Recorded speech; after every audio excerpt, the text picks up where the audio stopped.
Hello दोस्तों, आज की इस नई वीडियो में हम जो क्लास 12th का फिजिक्स है चैप्टर वन है वैद्युत आवेश तथा क्षेत्र। इसमें जो इम्पोर्टेंट कॉन्सेप्ट है जिसे कूलाम का नियम पूछा जाता है एग्जाम में। कूलाम का नियम क्या है, जिसे 2016 में पूछा गया था क्वेश्चन, कूलाम का वैद्युत बल संबंधी नियम लिखिए। या क्वेश्चन पूछ लिया जाता है दो बिंदु आवेशों के बीच लगने वाले आकर्षण अथवा प्रतिकर्षण बल के लिए कूलाम का सूत्र लिखिए। या पूछा जाता है कूलाम का नियम क्या है। ऐसे यानी क्वेश्चन पूछा जाता है कूलाम का नियम। तो कूलाम का नियम बहुत ही इंपॉर्टेंट है। तो आज की इस वीडियो में हम जानेंगे कूलाम का नियम का फार्मूला क्या होता है और जो कूलाम का नियम है वो क्या है, दो आवेशों के बीच जो लगता है उसे कूलाम का। तो देख लेते हैं कूलाम का नियम, इसको इंग्लिश में कहते हैं कूलाम्स लॉ।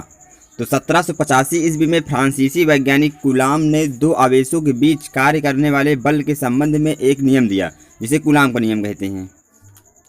कूलाम के नियम के अनुसार दो स्थिर बिंदु आवेशों के मध्य लगने वाला आकर्षण या प्रतिकर्षण बल दोनों आवेशों की मात्राओं के गुणनफल के अनुक्रमानुपाती, यानी दोनों आवेशों के गुणनफल के अनुक्रमानुपाती तथा उनके बीच की दूरी के वर्ग के व्युत्क्रमानुपाती होता है। यानी जो फोर्स है वो प्रोपोर्शनल होगा, दोनों आवेशों के गुणनफल के अनुक्रमानुपाती होगा और बीच की दूरी के दोनों आवेशों के बीच की दूरी के व्युत्क्रमानुपाती होता है, वर्ग के व्युत्क्रमानुपाती होता है, यानी एफ प्रोपोर्शनल टू 1/r² तथा उनके बीच की दूरी के वर्ग के व्युत्क्रमानुपाती होता है। इस बल की दिशा दोनों आवेशों को मिलाने वाली रेखा के अनुदिश होता है, यानी जो इसकी दिशा है वो दोनों आवेशों को मिलाने वाली रेखा के अनुदिश होता है, मतलब यही दिशा में होगा इसका रेखा।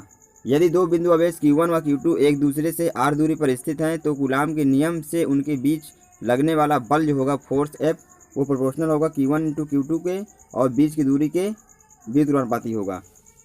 तो इसको इक्वेशन फर्स्ट ले सकते हैं, इसको इक्वेशन सेकंड ले लेते हैं और दोनों इक्वेशन को ऐड कर देते हैं। तो जो बल है F proportional to Q1 Q2 upon r², या इसको हम लिख सकते हैं F equal to K Q1 Q2 upon r², जहाँ पे जो K है ये अनुक्रमानुपाती नियतांक है, K यहाँ पे नियतांक है।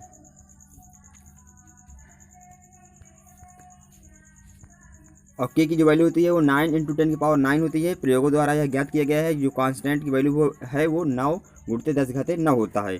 और जो इसका K का मात्रक है, यहाँ से हम K का मात्रक निकालेंगे तो K इक्वल टू आ जाएगा यहाँ से F r² अपान Q1 × Q2। तो K का मात्रक निकालेंगे तो F यानी बल का मात्रक न्यूटन, r² तो r दूरी है, दूरी को हम मीटर से नापते हैं तो मीटर² अपान Q1 Q2 आवेश हैं, तो आवेश को कूलाम से मेजर करते हैं तो आवेश का मात्रक कूलाम होता है, तो यहाँ पे कूलाम स्क्वायर। तो जो K का मात्रक है वो न्यूटन मीटर² प्रति कूलाम²। तो यहाँ पे K की जो कांस्टेंट की वैल्यू है वो 9 × 10⁹ है, यहाँ पे हम पुट कर देंगे इसी फार्मूले पे। तो हो जाएगा F equal to 9 × 10⁹ Q1 Q2 upon r²। और जो F है वो बल है, बल का मात्रक होता है न्यूटन। तो ये कूलाम का नियम है। तो आप इसको याद रखना कि कूलाम का नियम क्या है, इस फार्मूले को आप याद रखना। और जहाँ यहाँ पे जो दो बल है, अब यहाँ पे हम देखे थे प्रतिकर्षण और आकर्षण बल, ये दोनों कब होंगे, अगर Q1 Q2 सेम चार्ज है, अगर 5-2 है तो ये प्रतिकर्षण होगा। प्रतिकर्षण मतलब दूर जाएंगे, जो फोर्स है वो प्रतिकर्षण फोर्स होगा। अगर एक माइनस है एक प्लस है या एक प्लस एक माइनस है यानी अपोजिट आवेश हैं तो वो वहाँ पे आकर्षण बल होगा। तो हम नोट देख लेते हैं। नोट पॉइंट पे वायु अथवा निर्वात में जो K की वैल्यू होती है वो 1/4πε0 होता है, यानी वायु अथवा निर्वात में जो K कांस्टेंट की वैल्यू है वो 1/4πε0 है। तो जो न्यूटन का नियम है उसी में फार्मूले में हम रख देंगे। F इक्वल टू हो जाएगा 1/4πε0 Q1 Q2 अपन r², और बल का मात्रक न्यूटन है तो न्यूटन लिख देंगे। ये कब होगा, वायु अथवा निर्वात के लिए होगा। कूलाम का नियम वायु अथवा निर्वात के लिए होता है। F equal to 1/4πε0 Q1 Q2 upon r², और बल को मेजर करते हैं न्यूटन से, तो बल का मात्रक न्यूटन हो जाएगा।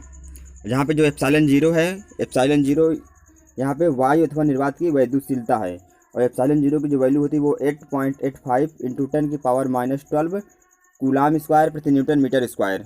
यानी यहाँ से ε0 का मात्रक निकालेंगे हम, यहाँ से ε0 का मात्रक निकालेंगे तो ये हो जाएगा कूलाम² प्रति न्यूटन मीटर²।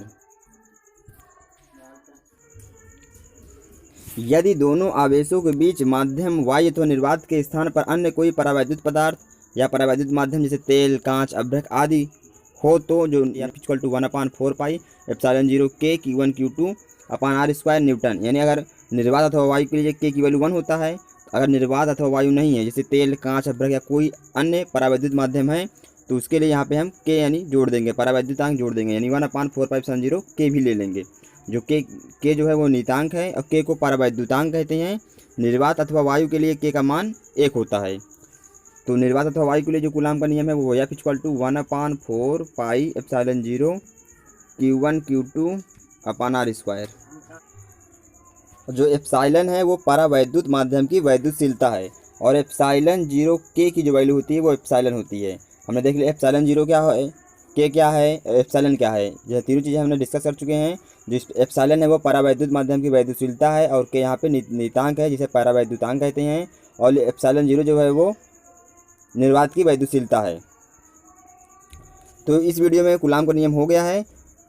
इसके अलावा आपको और भी कुछ चीज़ें हैं जो कि मालूम रहनी चाहिए, जैसे बिंदु आवेश किसे कहते हैं। जैसे यहाँ पे कूलाम के नियम में कहा गया 2 बिंदु आवेशों के बीच लगने वाले आकर्षण अथवा प्रतिकर्षण बल। तो बिंदु आवेश क्या है, ये आप कैसे जानेंगे कि बिंदु आवेश क्या है क्या नहीं।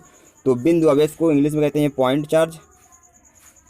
आवेशित वस्तुओं का जो ये आकार है Q1 Q2, आवेशित वस्तुओं का जो आकार है वो बीच की दूरी किनके आर की जो दूरी है बहुत कम है, बीच की दूरी से बहुत कम है इनका आकार, इसलिए इसको पॉइंट चार्ज कहते हैं या बिंदु आवेश कहते हैं। कूलाम का नियम परमाणुवीय दूरियों से लेकर बड़े परास की दूरियों तक के लिए मान्य है। और सीजीएस पद्धति में जो कूलाम का नियम होता है, सीजीएस पद्धति में होता है F = Q1 Q2 upon r²। इसका जो मात्रक हो जाएगा वो डाइन होता है, डाइन। सीजीएस पद्धति में बल का मात्रक डाइन होता है, तो F = Q1 Q2 upon r², dine. CGS पद्धति में ये कूलाम का नियम है। और जो निर्वात की वैद्युतशीलता जो एप्सिलॉन 0 का जो मात्रक होता है कूलाम²,